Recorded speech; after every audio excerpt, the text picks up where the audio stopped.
اللهم صل على سيدنا محمد صلی اللہ علیہ وسلم. جیسا کہ آپ جانتے ہیں کہ حلیۃ الاولیاء کا جو دروس کا سلسلہ ہے وہ جاری ہے. پچھلے درس میں ہم نے تصوف کی حقیقت کے لغوی معنی لٹریری میننگ کے ڈسکشن کیا تھا، اور جیسا کہ میں پہلے بھی آپ سے کہہ چکا ہوں کہ ہمارا فوکس جو ہے اس وقت شیخ ابو نعیم احمد اصفہانی الشافعی کی کتاب حلیۃ الاولیاء پر ہے. اس درس کا آغاز ہم ایک بڑے امپورٹنٹ کوسچن سے کریں گے جن کو شیخ صاحب نے ریس کیا ہے کہ جب تم علم حاصل کرتے ہو، یا علم سے مراد دین کا علم ہے، جب تم علم حاصل کرتے ہو تو ایک سوال ذہن میں پیدا ہوتا ہے کہ پہلے کون سا علم حاصل کرنا چاہیے. اچھا، دنیاوی اعتبار سے بھی اگر آپ اس کو دیکھیں نا تو ذہن میں یہ سوال پیدا ہوتا ہے کہ پہلے کون سا علم حاصل کرنا چاہیے. مثال کے طور پہ ایک شخص اپنے بیٹے کو یا اپنی بیٹی کو ڈاکٹر بنانا چاہتا ہے، تو کیا خیال ہے پیدا ہوتے ہی جب اسے تھوڑا سا سمجھ بوجھ ہو جائے تو میڈیکل اسکول میں داخل کرا دیں، یا ویٹ کریں کہ اس کو پہلے ہم پری اسکول میں ڈالیں گے، پھر کنڈر گارڈن میں ڈالیں گے، پھر ایلیمنٹری میں ڈالیں گے، پھر مڈل میں ڈالیں گے، پھر ہائی میں ڈالیں گے، پھر کالج جائے گا ہے، پھر ایک پورا پروسیس ہے، اس کے گزرنے کے بعد پھر ایگزام میں بیٹھے گا، پھر اس کے بعد ڈاکٹر بنے گا، پھر آ کے باہر اپنا کام کرے گا. تو ایک پروسیس ہے پورا. اس طرح دین میں بھی پروسیس ہے. کوئی آدمی کل اٹھ کے کہے کہ یار نماز تو بہت مشکل ہے اور روزے بھی میں رکھ نہیں سکتا، اور زکوٰۃ یار کیا ضروری ہے دینی، یار ایسا کرتا ہوں میں روز 1,00,000 دفعہ جو ہے نا ذکر کر لیتا ہوں، کافی ہے. ایسے لوگ میں نے دیکھے ہیں جن سے کہا کہ بھائی نماز پڑھیں، جی حضرت میں روز درود پڑھتا ہوں. وہ اللہ کے بندے، درود پڑھنا اچھی بات ہے، لیکن درود جو ہے وہ نماز کے ایکول نہیں ہے. فرض نماز ہے.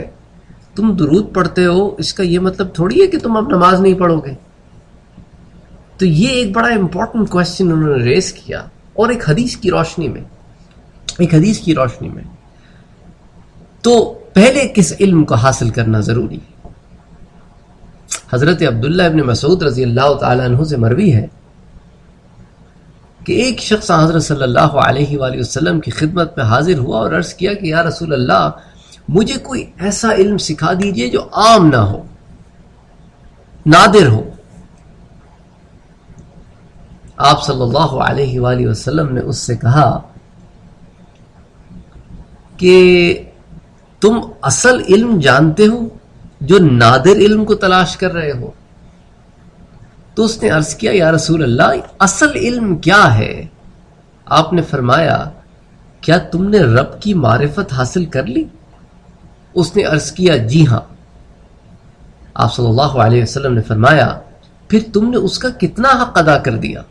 عرض کیا جتنا اللہ نے چاہا. پھر آپ نے فرمایا تم نے موت کو پہچان لیا ہے؟ اس شخص نے عرض کیا جی ہاں. تو آپ صلی اللہ علیہ وآلہ وسلم نے اس سے پوچھا اس کے لیے کس قدر تیاری کر لی؟ اس نے عرض کیا جتنی اللہ نے چاہی. آپ صلی اللہ علیہ وآلہ وسلم نے فرمایا جاؤ پہلے ان چیزوں کو مضبوط کرو، پھر آنا تو میں تم کو نادر علم سکھا دوں گا. اللہ اکبر.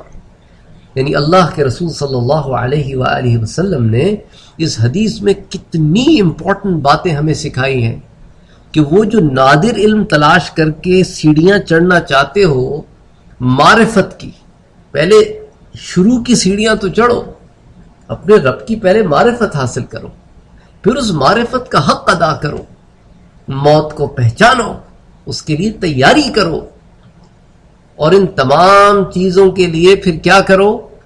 پھر اللہ تعالیٰ نے ہمیں اصول بتائے ہیں. اللہ تعالیٰ نے ہمیں جو دین کی 5 بنیادیں دی ہیں، بنی الاسلام علی 5، یہ 5 بنیادوں کو مضبوط کرو، پھر اس کے اوپر اپنی عمارت کھڑی کرو.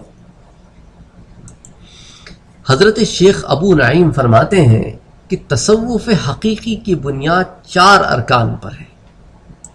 پہلی، اللہ کی معرفت، اللہ کے اسماء اور صفات کی معرفت اور افعال کی معرفت.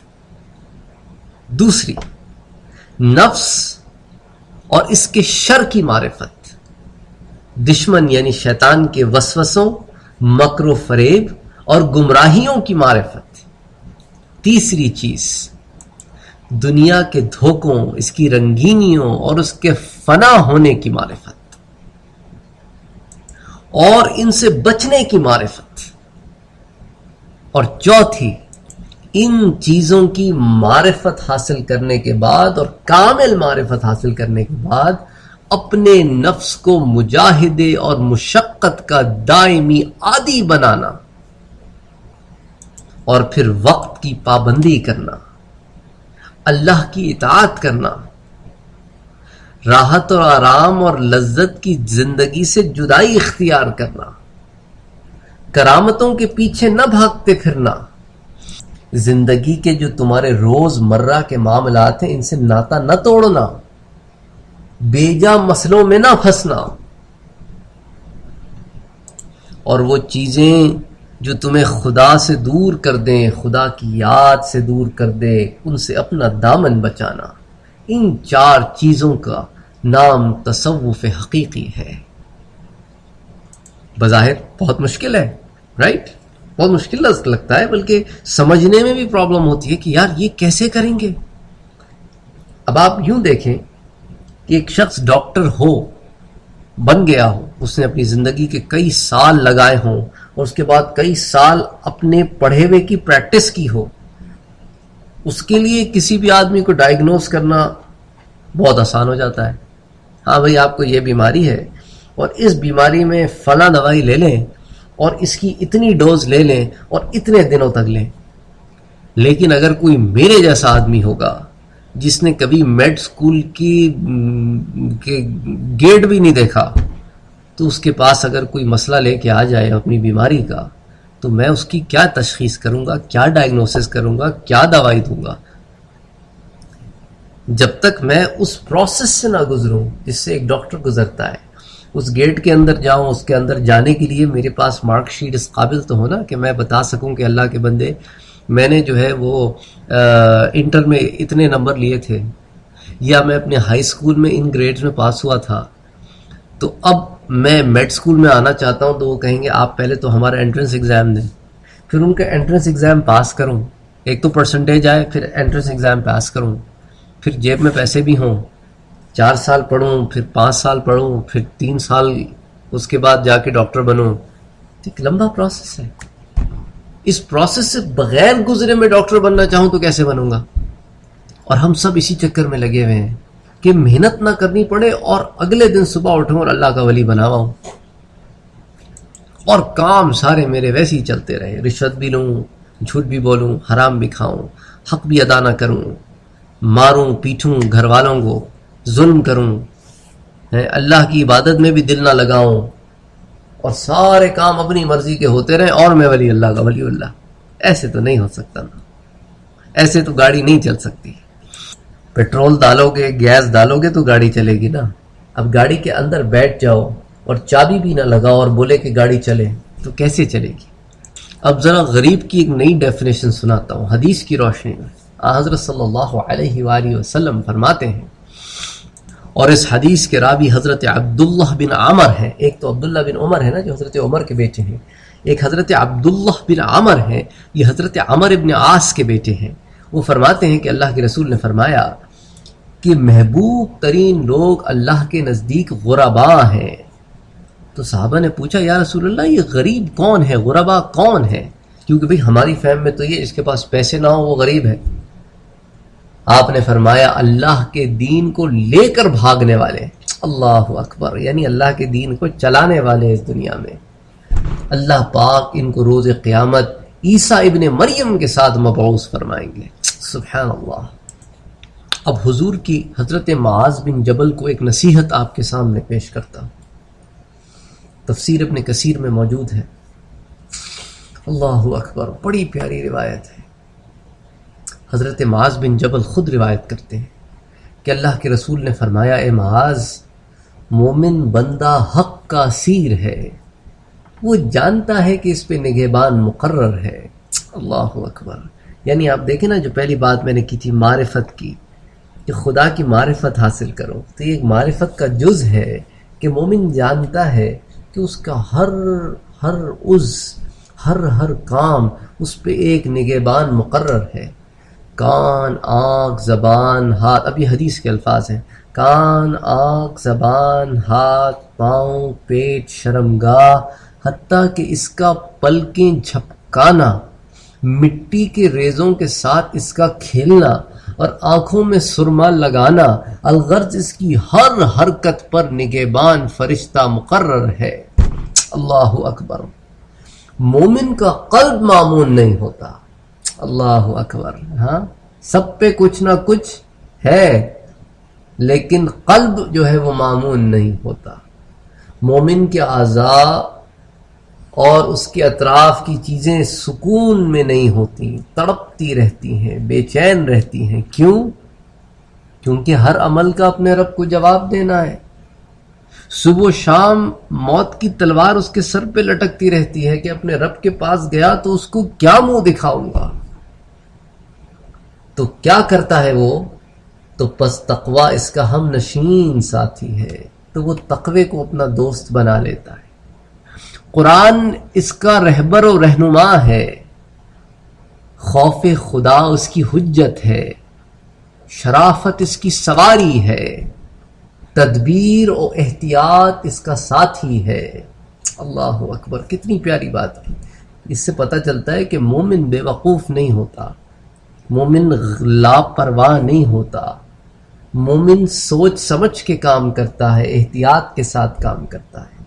خشیت الہی اس کا شعار ہے، نماز اس کے لیے جائے پناہ ہے، روزہ اس کے لیے ڈھال ہے، صدقہ اس کی آزادی کا پروانہ ہے کہ جو مال اللہ کی راہ میں دے دیا اس کی پوچھ نہیں ہوگی تو آزادی ہو گئی نا۔